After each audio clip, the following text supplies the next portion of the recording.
μιλήσει για τα δικά της θέματα για την περιφερική αγγιοπάθεια. Θα με βοηθήσουν εδώ οι τεχνικοί μας. Εγώ να σας ευχαριστήσω πάρα πολύ για την πρόσκληση και να πω πόσο τιμητικό είναι και για μας, αλλά και για σας ειλικρινά, που βλέπω μία γεμάτη αίθουσα. Και σας ευχαριστούμε γι' αυτό. Τι θα σας πω για την περιφερική αγγιοπάθεια. Ουσιαστικά κρατήστε το εξής. Είναι το έμφραγμα των ποδιών. Τι είναι λοιπόν? Η περιφερική αγκιακή νόσος, όταν μειώνεται η αιματική ροή στις αρτηρίες που φεύγουν από την καρδιά και πηγαίνουν πια στα πόδια μας, τότε μπορεί να οδηγηθεί το άκρωμα σε ιστική ισχαιμία, όπως το λέμε εμείς. Όπως είναι η καρδιακή ισχαιμία, φανταστείτε το. Γι' αυτό ακριβώς και αναφέρεται ως στιθάγχη των ποδιών. Συχνότερα αίτια της περιφερικής αγκιακής νόσου, όπως ήδη είδατε, το σημαντικότερο που κρατάτε εσείς είναι η αθυροσκλήρυνση. Να βλέπετε εδώ ένα πόδι πώς θα ήταν φυσιολογικά από τη μια πλευρά, όπως τα βλέπετε κι εσείς, και πώς μειώνεται το εύρος του αγκίου, αρχίζει δηλαδή και μπαίνει πουρή, ουσιαστικά, κρατήστε το έτσι, στα αγκία και αρχίζει και μειώνεται η αιματική ροή. Τι μπορούμε εμείς να κάνουμε?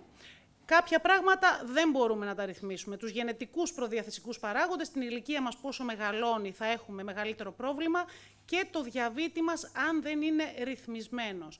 Ωστόσο, μπορούμε να ρυθμίσουμε και να τροποποιήσουμε τους παράγοντες κινδύνου που, όπως είδατε και προηγούμενα, εξαρτώνται απολύτως από εμάς. Βλέπετε όλους αυτούς τους προφανείς παράγοντες. Τι μπορεί να μας υποψιάσει ότι μπορούμε να έχουμε περιφερική αγκιακή νόσο? Όταν έχουμε αρχίσει και έχουμε απόφραξη ή στένωση στις αρτηρίες των ποδιών μας, μας πιάνει η λεγόμενη κράμπα. Ο πόνος είτε στη γάμπα μας είτε στο μυρό μας. Το πιο χαρακτηριστικό, ότι δεν είναι κάτι άλλο και φταίνουν οι αρτηρίες μας, αν περπατάμε και το νιώσουμε, θα σταματήσουμε και θα σταματήσει και αυτό. Αυτό το χαρακτηριστικό σύμπτωμα λέγεται διαλείπουσα χολότητα, θα την ακούσετε να τη λέμε εμείς. Τι γίνεται σε σοβαρότερες περιπτώσεις? Μπορεί να μας ξυπνήσει μια κράμπα στον ύπνο μας και μόλις κατεβάσουμε τα πόδια μας, δηλαδή φανταστείτε, βοηθήσουμε το αίμα να πάει στα πόδια μας, τότε θα ηρεμήσει ο πόνος. Αυτό πρέπει να μας βάλει στην υποψία της περιφερικής αρτηριοπάθειας. Δυστυχώς, τα τελικά στάδια είναι αυτό που βλέπετε, δεν σας λέω κάτι παραπάνω. Άρα, τι κρατάμε? Τα συμπτώματα που είπαμε του πόνου, αλλά και αν παρατηρήσουμε στα πόδια μας, να έχουμε μία διαφορά όσον αφορά είτε στη θερμοκρασία, το ένα μας το πόδι να το νιώθουμε πιο λεπτό ή το πιο ψυχρό, ή να νιώθουμε το δέρμα μας να θρηματίζεται πιο εύκολα, ή να βλέπουμε μία πληγή, ένα έλκος, όπως το λέμε εμείς έτσι λίγο πιο επιστημονικά, να μην κλείνει. Πώς θα διαγνώσουμε εμείς? Εύκολα.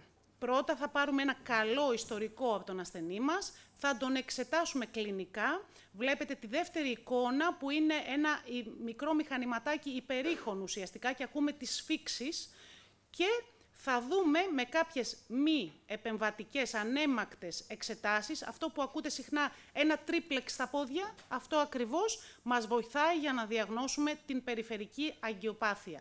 Και πολύ σπανιότερα θα χρειαστούμε αξονικές τομογραφίες ή μαγνητικές τομογραφίες. Επομένως, εσάς τι θα σας βάλει σε οποιαδήποτε υποψία και θα πρέπει να πείτε στο γιατρό σας?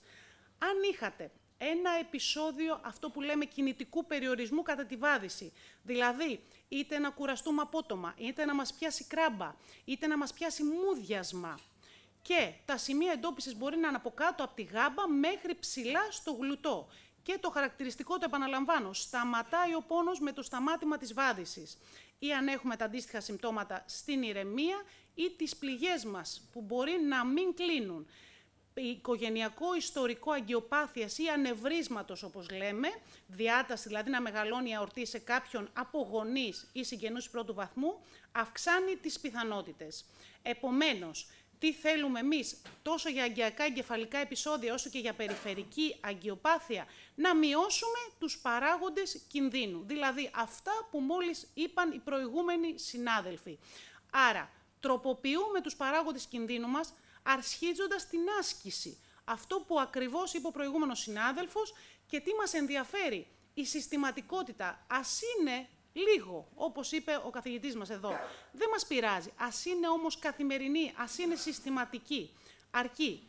Και διακόπτουμε το κάπνισμα. Σκεφτείτε ότι αν ένας καπνιστής που έχει ακόμα περιφερική αγκιοπάθεια διεγνωσμένη διακόψει το κάπνισμα, μειώνει τις πιθανότητες ακροτηριασμού, που δυστυχώς είναι δραματική εξέλιξη.